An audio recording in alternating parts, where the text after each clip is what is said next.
Welcome to the Private Practice Startup Podcast, where we help ambitious private practitioners across the globe to brand themselves and grow their dream practices. We chat with successful private practitioners, business coaches, and marketing experts, bringing you tons of practice building ninja tips. Visit privatepracticestartup.com for awesome resources, attorney-approved private practice paperwork, and our signature marketing e-course. Here are your co-hosts, Dr. Kate Campbell and Katie Lemieux. Hey there, Startup Nation. Welcome back to another episode of You Got It, the Private Practice Startup Podcast. Thank you so much for being here today. If you're a loyal listener, thanks for being a loyal listener. And if you're brand new to our podcast, thank you for joining, and you're officially part of our Startup Nation family. And we have a gift for you. Head on over to privatepracticestartup.com, slide on over to the resources tab, and whether you like it or not, as therapists, we have to do paperwork. So we would love to gift you our attorney-approved, customizable private practice HIPAA form for free. And there's a bunch of other free stuff right there too. So go ahead and take whatever you want. It's yours. We hope you guys joined us last week as I got to interview Stacy Tuschl on unlocking the secrets of getting it all done. And I know everybody could listen to that podcast. So if you missed it, definitely go back. And Stacy shares a lot of great ninja tips in regards to being able to get it all done, as well as being able to build and grow and scale your business. So go ahead and check that out. Our guest today is Jared Bolen, technical account manager of Hushmail. You guys probably are very familiar with Hushmail. And today we're going to be talking about tips to transition to telehealth successfully. Even though many of you have had to get onto telehealth, not because you wanted to initially with COVID, you have transitioned. But when we asked you guys what topic you wanted Jared to talk about, this is the topic that you guys said you wanted to hear. So I'm looking forward to what he's going to share, and I'm sure you are as well. A little bit about Jared. Since 2016, Jared has been helping with healthcare practitioners connect with their patients and colleagues through Hushmail. Welcome, Jared. Hello. Thank you so much for having me. We are excited to have you. I'm laughing because before we actually hit record, Kate and Jared are actually podcasting from closets today. And I was feeling left out. And I said, maybe I should slide a little to my left and open my closet doors and podcast from the closet too. It's so funny. I've never actually podcasted from the closet, but it's great for sound absorption. And we also have a new nanny who is starting with our soon-to-be 1-year-old next month, which is crazy. I'm used to saying baby. And so I am here, and hopefully we won't hear any crying or sounds or anything like that. But it's interesting because I was looking at the date that this podcast is going to be released. This is our last episode for 2020, Jared, which is really cool to have you ringing in the last episode before the new year, before we start 2021. And I'm sure everyone is excited and maybe a little nervous to see what 2021 has to bring, but hopefully it's better in a lot of ways than 2020. Yeah, that's very exciting. I didn't realize it'd be the last guest of the year. So here's to a good 2021. Oh, yes. Thank goodness. I'm sure everyone's saying, yes, please. So Jared, tell us a little bit about you. How did you get connected and started with Hushmail? Yeah, so I started with Hushmail a little over 4 years ago now, I guess, which is crazy to think about. But I have a background in customer care and technical support. I had worked in a startup company that dealt with legal practice management. And so I had a bit of an interest in internet security as well, because there, again, you're dealing with a lot of sensitive client information. So when I started with Hushmail, I was on their customer care team, answering technical questions, and then just kind of naturally progressed into the current role I have, which is a technical account manager. So part of our small sales team here, helping to connect our new customers with the services they need and making sure they have the tools they need to connect with their clients successfully and securely. Nice. Well, Kate and I always appreciate tech people. That is not our superpower at all. And when tech people can take care of our problems and just like be like, oh yeah, that's so simple. We're like so grateful. Oh, it's blissful when that happens. It is. And here's a funny story when you talk about like, like cybersecurity and stuff like that. I remember several years ago, and Kate and I teach stuff about like, laws and rules and ethics and HIPAA. And, we're constantly trying to assure that we're learning this. And there was this time that, I was seeing clients and all of a sudden I'd come home and I would have like, oh, like on Facebook, right? Like, oh, you should know this friend. And it was my client. And I like went into like this panic thing. And I'm like, oh my God, am I violating HIPAA? Like, what is going on? And I had my assistant do research and I was doing research. And I was like, oh, so when you're in close proximity with someone whose app is turned on or whatever, like it shows. And I'm like, oh, okay, phew, I wasn't violating HIPAA or anything, but I'm like, how do they keep popping up? Like, I should know them and I'd be friends with them. And I'm like, no. Yeah, that's a little frightening. I'm pretty sure just based on the ads I'm getting on my phone all the time that it's listening to me constantly anyway, but thankfully I'm dealing with a lot less sensitive information. So Yeah, exactly. So share with us a little bit about some of the tips to transition to telehealth successfully. Yeah, so it's something that, of course, as you mentioned, a lot of people have had to do over this past year. But it's a really great thing to be able to offer on an ongoing basis. And even though some of the restrictions on the tools you can use have been relaxed somewhat, this is a really great opportunity to just to get yourself set up for the future and make sure you have the right tools that are gonna work for you, work for your clients, and allow you to do all this in a secure, safe, compliant way.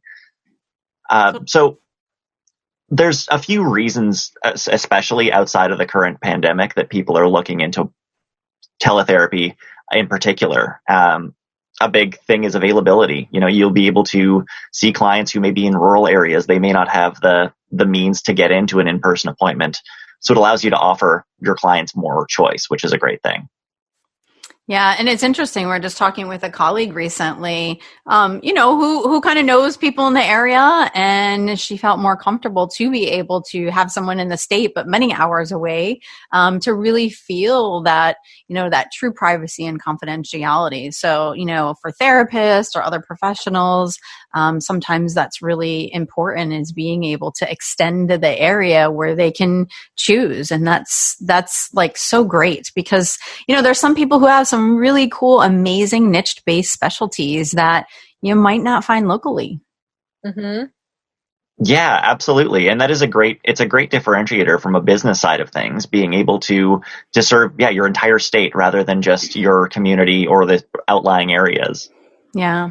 I'd love for you to actually share some of like really that technical security stuff too, when you're talking about transitioning to telehealth and what is important. Of course, yeah. So there's a lot of factors to keep in mind. One of the questions that comes up a lot is HIPAA compliance. So, of course, if you do have to be HIPAA compliant, and we actually have a whole blog post that goes into how to determine if you do need to be HIPAA compliant. If you do need to be HIPAA compliant, then of course you're bound by all of these regulations as to how you store this information, what you're doing with it, who has access to it, and under what circumstances you can share that with people. But behavioral health is interesting too, because not only do you have the compliance aspect of it, there's also a big ethical concern too, to make sure you're meeting those ethical obligations, because even though you may not necessarily have to be HIPAA compliant, you still have that duty to keep your client's information safe, because when it comes to behavioral health, you're dealing with a lot of really sensitive information, some really private, personal info that you have. Yeah.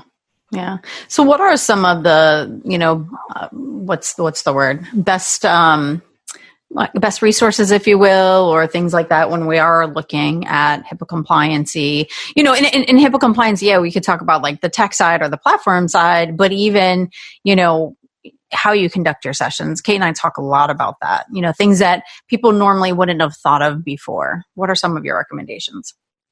So there's a few things to keep in mind. One thing that's honestly often overlooked is we've seen cases before where even just replying to an online review that someone leaves about your practice could be a breach.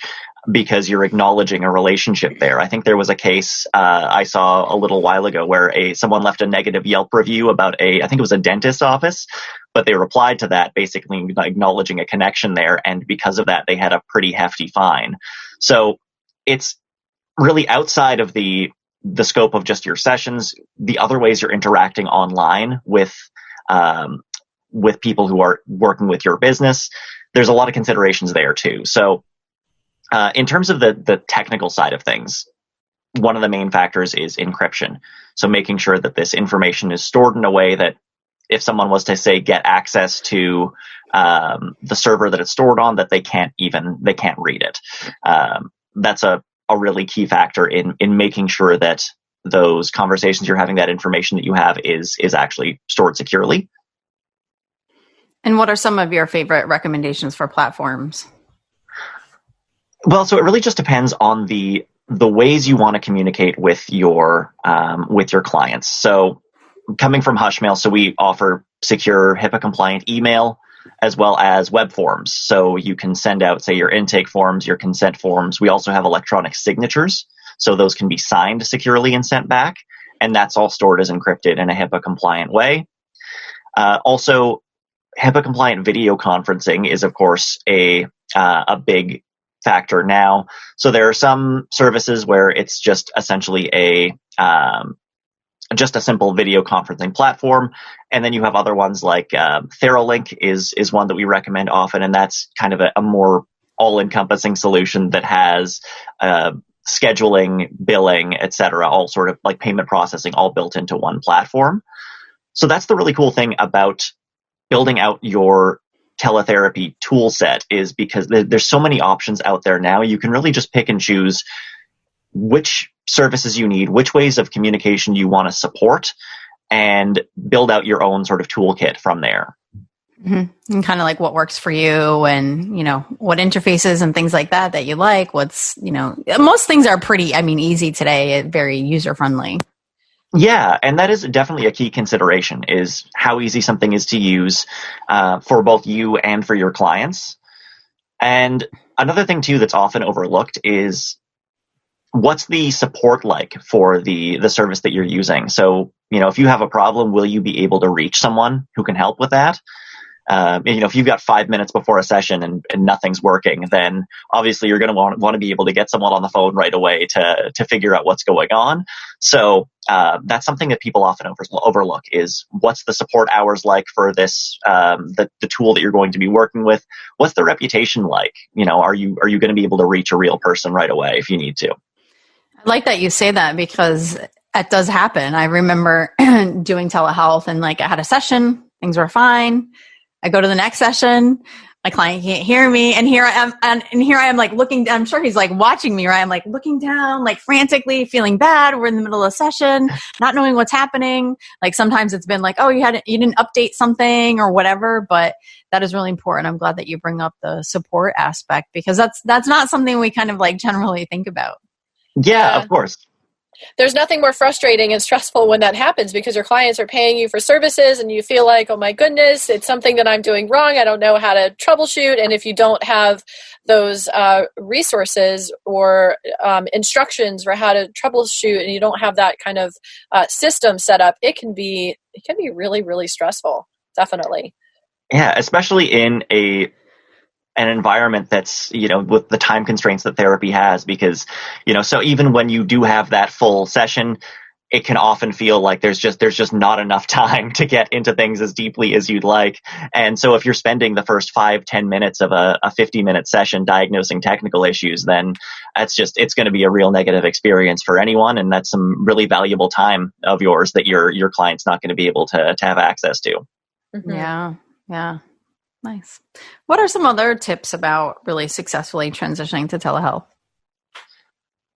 So there's a few things to keep in mind when it comes to other factors you should look at when you're considering which tools you want to support. So the first thing is just kind of doing a risk assessment. So look at the tools that you want to use. Look at what sort of information you're going to be dealing with through that, whether it's, say your notes, for example, on sessions, or your your communications back and forth. So you can look at what the type of information is that you're actually storing here, what the risks would be if that were to get out, and what the consequences are, and what the steps you can take to mitigate that. So regardless of what tools you choose to use, that's a key thing, is to go through and do that risk assessment for each method that you're using, each tool that you're using, to make sure you can do all of that securely. And when it comes to communication methods, it's important to note that some are just inherently more secure than another. A question we get asked a lot is about texting. Is there a secure way for me to text with my clients to confirm information? Or maybe that's just a method they prefer. From the research that I've done and other people that I've talked to, with straight up SMS texting just from your phone, it's really inherently not secure, because you don't really have any visibility into how your phone provider is storing that information or who has access to that information. It's just kind of stored there on your phone provider server, their phone provider server, and then that's it. There's no way to kind of control who has access to that. Mm-hmm. And you never know who's going to pick up the phone on the other end. You think you might be texting your client, but maybe it's their abusive partner. You just never really know. Or someone's stolen their phone and they have access, and now they have your whole thread of texting. So yeah, we recommend definitely not texting. There is a Hipaa compliant text app called Signal app that is a good resource if by chance people do want to text with their clients, but we recommend just trying to keep it to scheduling or cancellation purposes only, and doing so in a way that's HIPAA compliant. Jared, I know you mentioned earlier that you have a blog that you all had written at Hushmail about how to tell if you're HIPAA, if you are a HIPAA covered entity or not. I think that would be great to actually put in the show notes as a resource for listeners.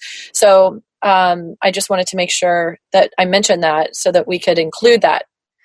Yes. Yeah, absolutely. I will make sure that we have that link sent over to you, because it is a really important consideration. And even if you're not a HIPAA covered entity, there's still a lot of sensitive information that you're dealing with that you need to make sure is being held in a secure way. And I think it's a good time for us to go ahead and take a quick sponsor break. So let's go ahead and listen to our sponsor. Okay, guys, it's sponsor time. You know what? Instead of reading a script about Gusto's payroll and benefits, we wanted to tell you what small business owners say, the people who use Gusto every day. Here's what one small business owner says. With Gusto, I think of payroll as a 30-second job. The website is so friendly and a joy to use. Friendly payroll? You don't hear that every day. And how about Amy from Utah? Amy says, I love Gusto so much. It's so painless. It's like going to the spa, and we have great options and rates even though we're a super small team. Like going to the spa? Wow. And here's what Mneet says about Gusto's support team. Whenever something comes up, I reach out and literally 24 hours later, they tell us what to do or assure us that we've already handled it. Smart technology and friendly humans, that's super cool. Honestly, the list goes on, and right now our listeners get 3 months free when they go to gusto.com/PPS. Yep, 3 months of payroll, benefits, administration, and more, totally free. Again, that's gusto.com/PPS. There are so many ways to keep your practice organized, but Therapy Notes is by far the best. Their easy-to-use, secure platform lets you not only do billing, scheduling, and progress notes, but also create a client portal to share documents and request signatures. Plus, they offer amazing unlimited phone support. So when you have a question, they're there so you can get help fast. Get started with Therapy Notes today, trusted by over 60,000 professionals. Go to therapynotes.com and enter promo code PPS, as in Private Practice Startup, and you'll get 2 months for free. Also, you can listen to episode 54, where we interviewed Brad Pliner and took an in-depth view into their EHR. Good point about that, because, Kate and I, we have like a rule of thumb, and the rule of thumb is, always go to the highest level, right? So if Medicaid or Medicare says this and they're the highest level, like that's always a good rule of thumb to be able to go by. And so whether you're a HIPAA covered entity or not, you might not have to do certain things, but you are right, Jared. I mean, the reality is we're also bound by legal confidentiality, right? And I know that there's a difference between like privacy and security. But, when you are kind of following HIPAA guidelines, even if you're not a covered entity, you really can't go wrong in assuring that you are protecting clients' information the best that you can. Absolutely. Erring on the side of caution is always a great strategy. So like you were saying, going for that highest level available, that's a fantastic way to put it. Yeah. What other things do you want to share in regards to helping to transition to telehealth successfully? So there are a few other things to think about aside from the tools that you're using. The good thing to ask is, even when you're looking at these different tools, the price can be a bit confusing. There may be. It's a good thing to just ask: are there any other fees? Are there sign up fees? Are you going to charge me for a HIPAA BAA? Finding something that includes all of that is really helpful, because otherwise, if you're using a bunch of different tools, you're adding these tools to your toolkit here to be able to reach out to people. Those costs can add up prohibitively, but they can add up very quickly. But that's a big consideration as well. And yeah, when it comes to the big thing is just making sure that you're able to do this in a way that is easy for your clients, that it's easy for you to manage, and that it's something that is meeting all of those requirements for security. Those are kind of the main considerations that we see. Mm-hmm. Some of the things that Kate and I definitely recommend is to do some trial runs, right? And not with your clients, with your family member in the other room, right? Like how easy it is for them to access, how can you get on? And also too, like Jared, you were talking about like the tech support issue. Like we definitely recommend having plan B and sometimes C. Do you have a second platform? Or, maybe if you are at least in the US and not outside the country, like, can you switch to a phone session? That you definitely have some of these backup things. And Kate and I actually have a consent specifically for telehealth. So we'll also add that into our show notes too, which walks you through different things and has you think about different considerations. Kate and I like to look at things from a huge systemic perspective. And of course, a lot of these things that we do have in the consent are because we've experienced them ourselves, right? Like, if you're a brick and mortar and your client expresses suicidality or has a medical emergency, they have a seizure, well, you call 911, easy. Well, not if they're 3, 4, 5 another state away.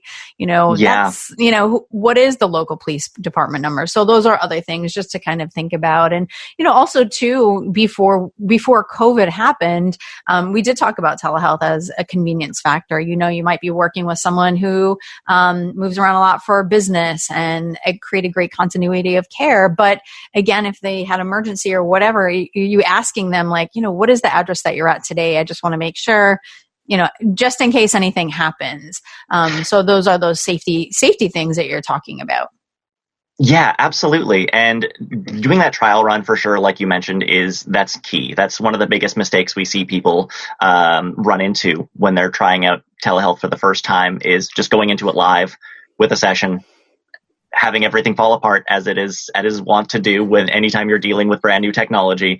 So yeah, do that trial run first, and then have those contingency plans for sure. So knowing what you can do if something's not working, what other methods you can use, and then like you were mentioning, specifically having that separate documentation for covering the risks for telehealth, all of the things to be aware of.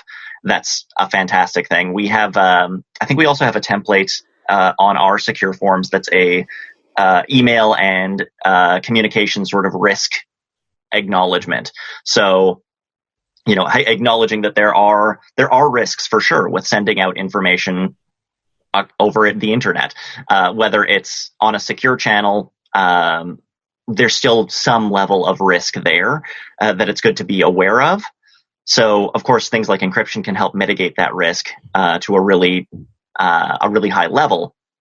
But anytime you're not talking with someone directly face to face, there's just other considerations to be aware of. So, making sure that you're having a computer that's actually dedicated to telehealth or for your sessions, that's a great solution if you can do that.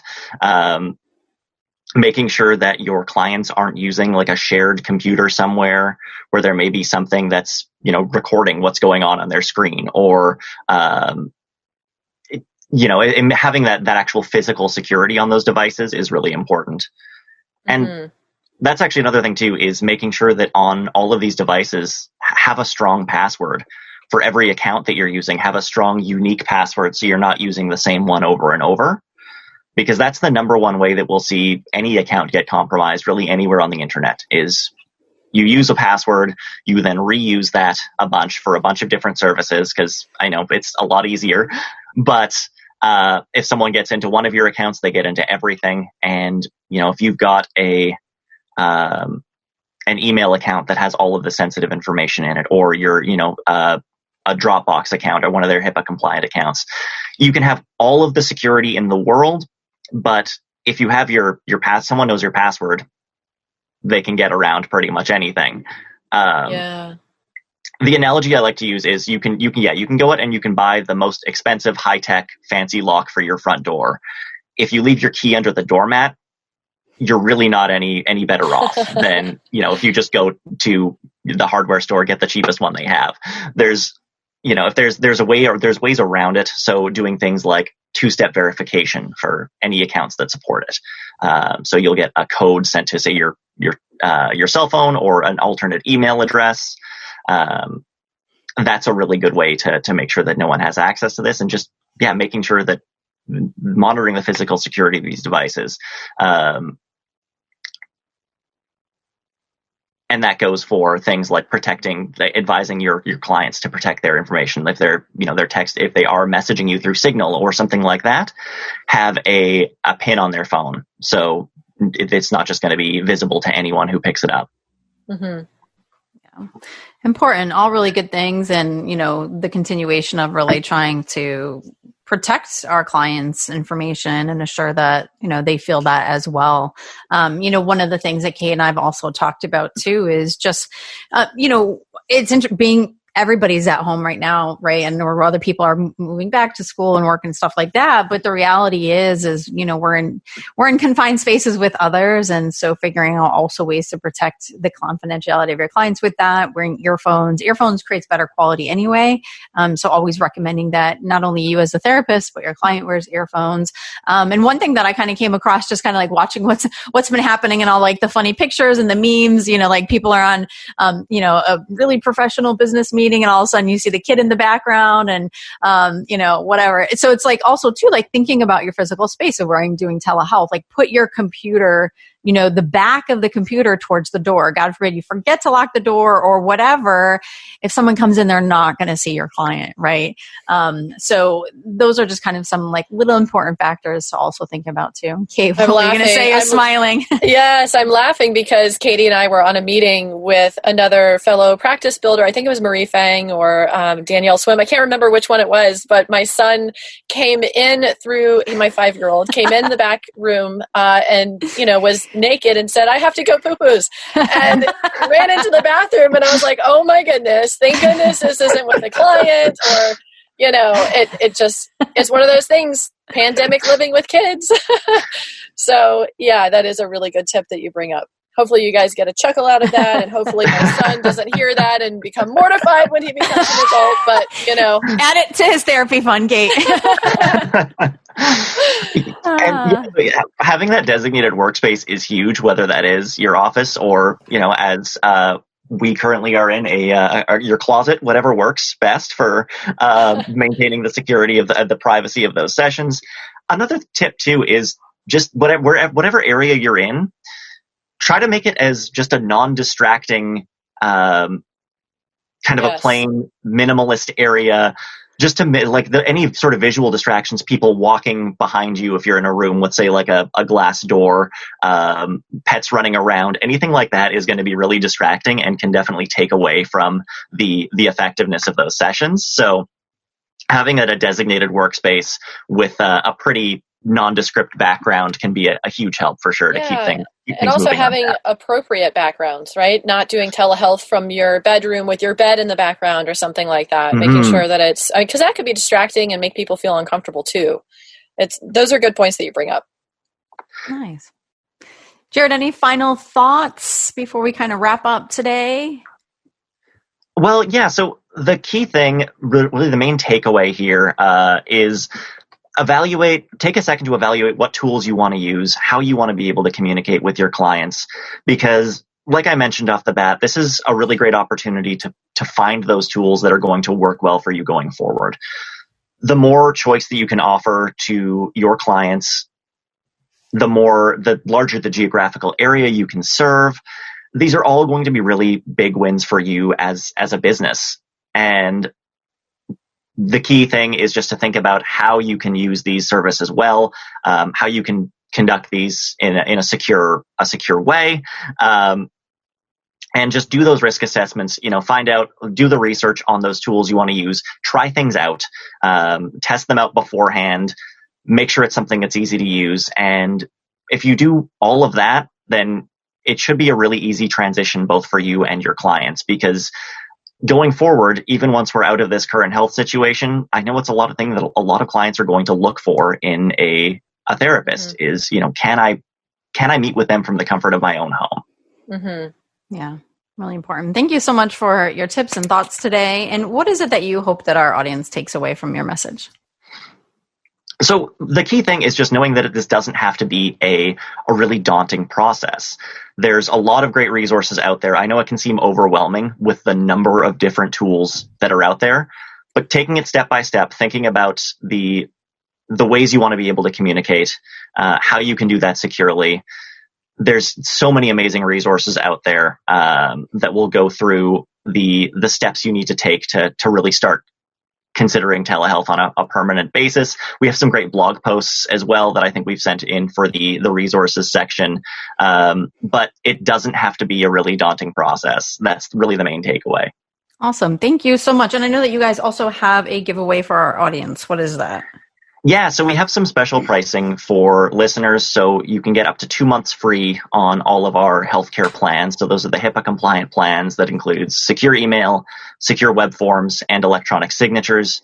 So you can get that intake information securely. You don't have people printing out paper forms and scanning those to sign them back, and then just have that email as a secure communication channel. Awesome. And one question about your guys' web forms. Like, I know that's like web forms you could put on your website, but also can people create like their paperwork within your web forms?